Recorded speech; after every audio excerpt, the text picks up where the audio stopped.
Kita ketika di sana tuh gue juga sempat datang ke beberapa gedung yang memang kita juga menjadi ada pusat-pusat pekerjaan judi online ya. Seperti misalnya ada Istana Kasino. Istana Kasino itu adanya di kota Phuket ini yang perbatasan dengan Thailand. Di situ gedungnya juga tinggi, gedung-gedung tinggi dengan kasino fisiknya di bawahnya. Banyak orang Indonesia juga. Banyak orang Indonesia juga. Ngobrol-ngobrol, akhirnya mereka mengakui kalau mereka bekerja sebagai operator judi online dan menyebut beberapa nama situs ya yang mereka kelola. Dan selain itu ada juga Holiday Palace. Holiday Palace ini kalau kita lihat di akta perusahaannya itu dimiliki oleh keluarga Tony Tandijono. Salah satunya Tony Tandijono ini adalah WNI yang sudah memang dia pindah kewarganegaraan menjadi warga negara Kamboja, dan dia juga punya istri orang sana itu, dan dia juga dapat gelar bangsawan dari Kamboja. Nah ada lagi juga itu Kasino Phuket itu yang tadi itu di salah satu mantan direkturnya adalah Sukardi Tandijono. Lo tau video ini gak? Kalian bingung mau main game online? Yuk gabung di karena merupakan situs game online terakreditasi dan berlisensi resmi. Jadi beredar video Denny Cagur yang mempromosikan judi online secara terang-terangan. Ya, Denny Cagur, seorang pelawak yang sekarang udah jadi anggota DPR dari fraksi PDIP, ternyata pernah mempromosikan judi online secara terang-terangan di sosial media. Dan kemarin Denny Cagur udah dipanggil Barreskrim Polri buat dimintain keterangan. Dan menurut Denny, dia mempromosikan judi online pada saat itu katanya karena ketidaktahuan. Ya kalau menurut logika gue nggak mungkin lo sampai nggak tahu kalau itu game judi. Dan gue lansir dari Detik, menurut keterangan Denny Cagur, totalnya itu ada 27 artis yang pada saat itu ikut mempromosikan judi online ini juga. Nah dari kasus ini sebenarnya kita bisa lihat keseriusan pihak kepolisian buat menghancurkan judi online di Indonesia. Kita lihat kemarin Satbor yang jelas mempromosikan judi aja bisa ditangkap. Nah kalau ternyata ada artis sama anggota DPR yang juga jelas mempromosikan judi tapi nggak ditangkap, apakah adil? Apakah karena Satbor cuma rakyat biasa jadi bisa ditangkap, sedangkan artis sama anggota DPR yang punya duit sama backingan jadinya kebal hukum? Nah kita semua pengen tahu, berani nggak tuh pihak kepolisian tangkap artis sama anggota DPR yang promosiin judi? Masyarakat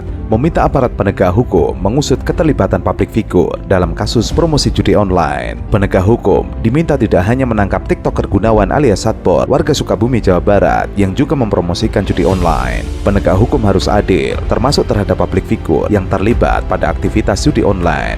Banyak artis, influencer, selebgram yang kemarin diperiksa tapi kasusnya tidak jelas. Penegak hukum harus transparan dalam pengusutan kasus judi online dan menerapkan prinsip berkeadilan. Usut dan tidak juga publik figur yang ikut mempromosikan dan terlibat pada aktivitas judi online. Jangan hanya keras ke masyarakat kecil seperti Satbor. Tindakan Satbor mempromosikan judi online merupakan suatu kesalahan besar. Namun aparat penegak hukum juga harus adil untuk menindak tegas para publik figur yang terlibat. Prosesnya memang sudah berjalan, semua artis itu ada 27 artis.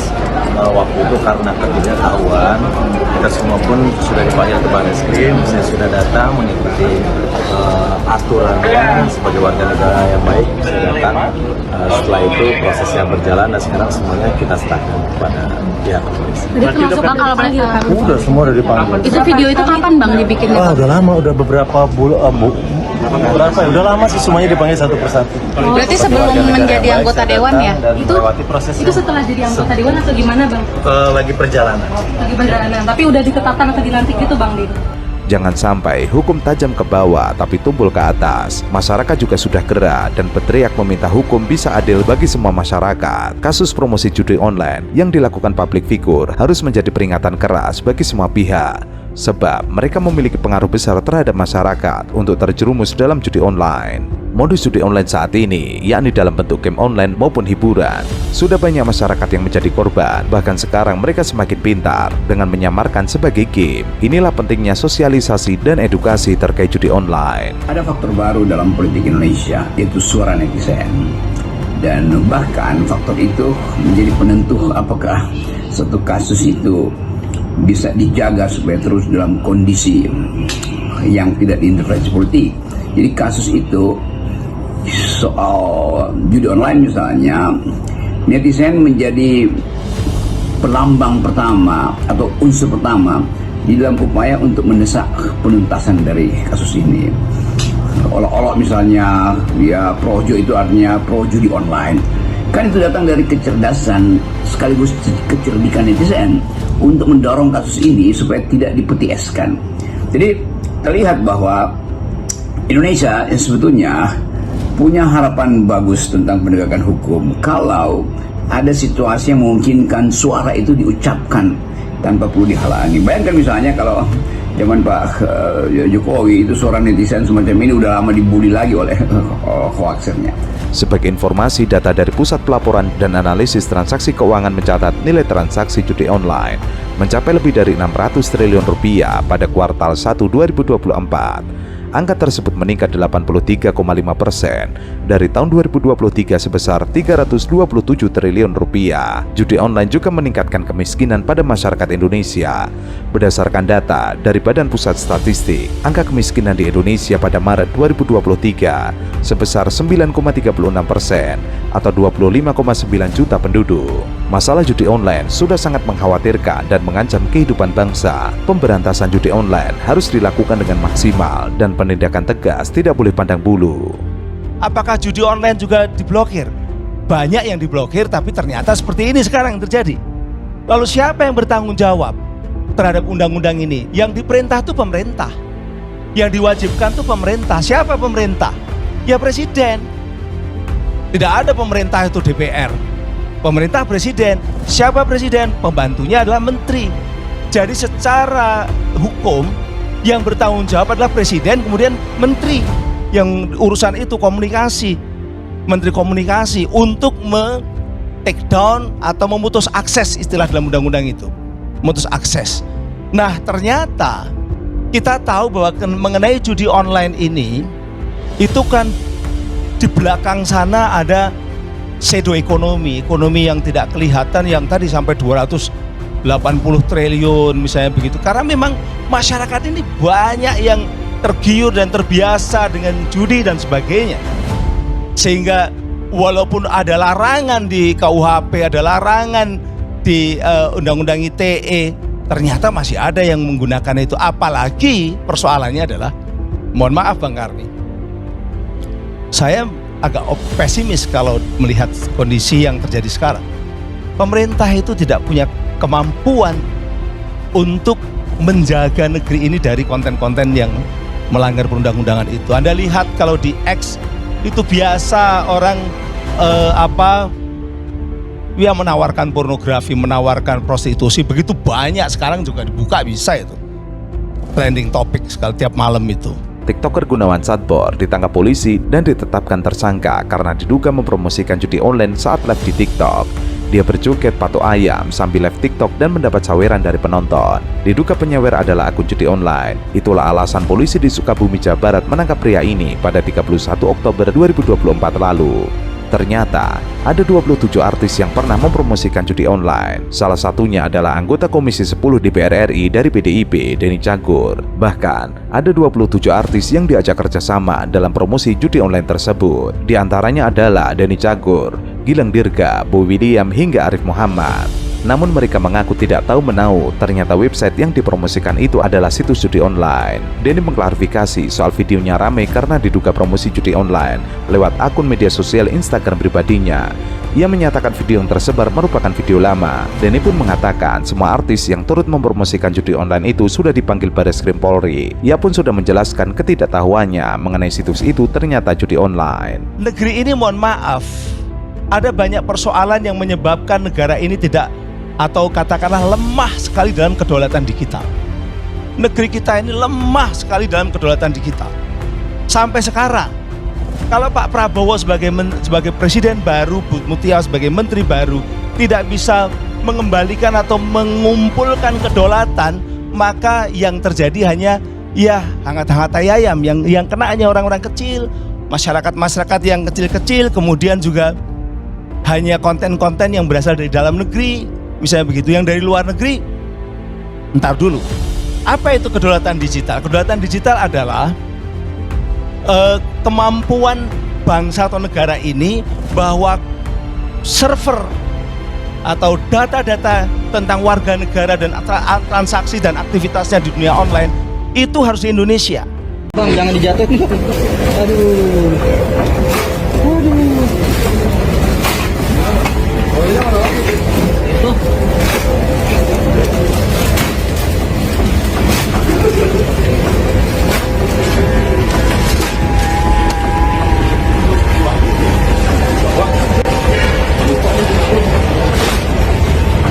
Situs yang diblokir oleh Kemenkominfo pada waktu itu bukan situs judi online, tapi situs WordPress.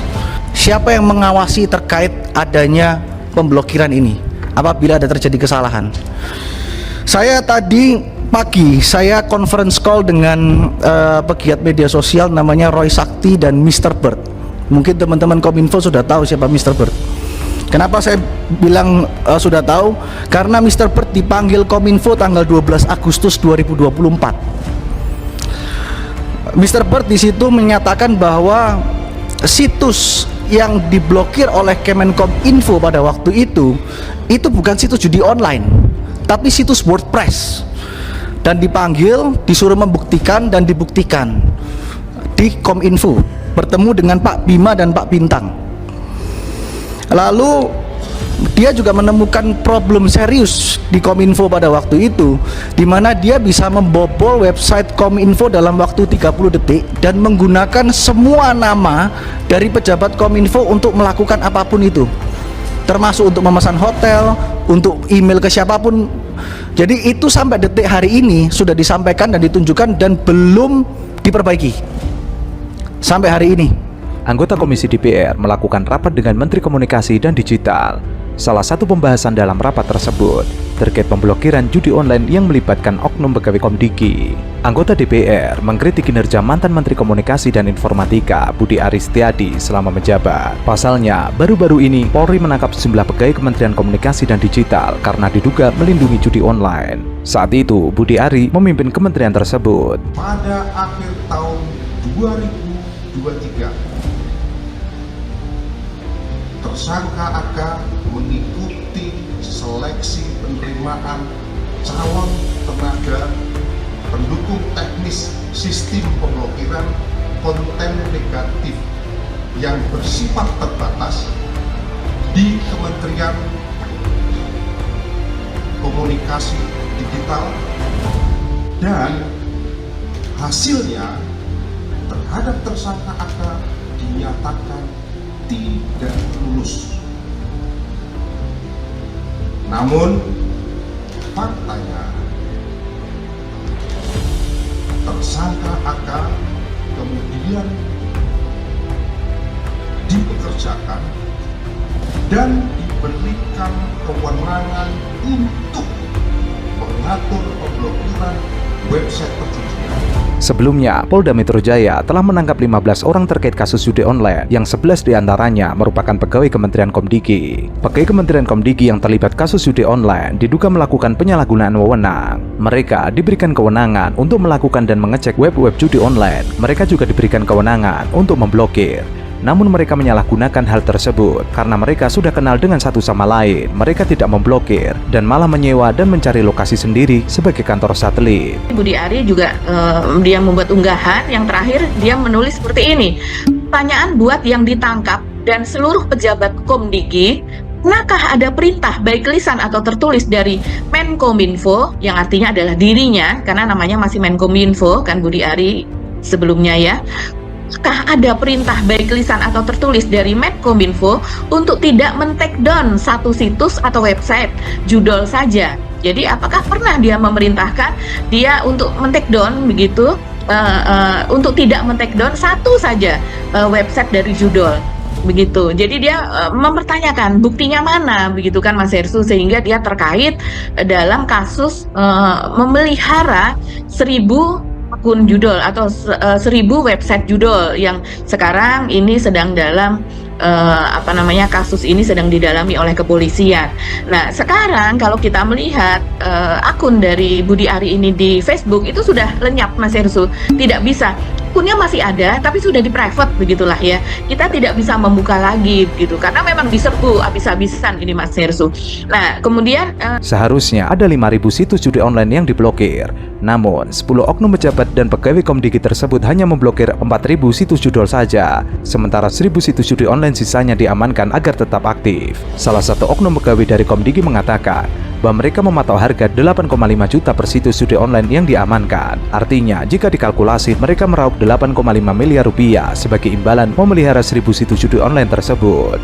Mereka yang sudah tertangkap itu viral sekarang, yang ditelanjangi istilahnya begitu, atau dikuliti istilah itu dari netizen ya, itu salah satunya adalah bernama Denden Imaduddin.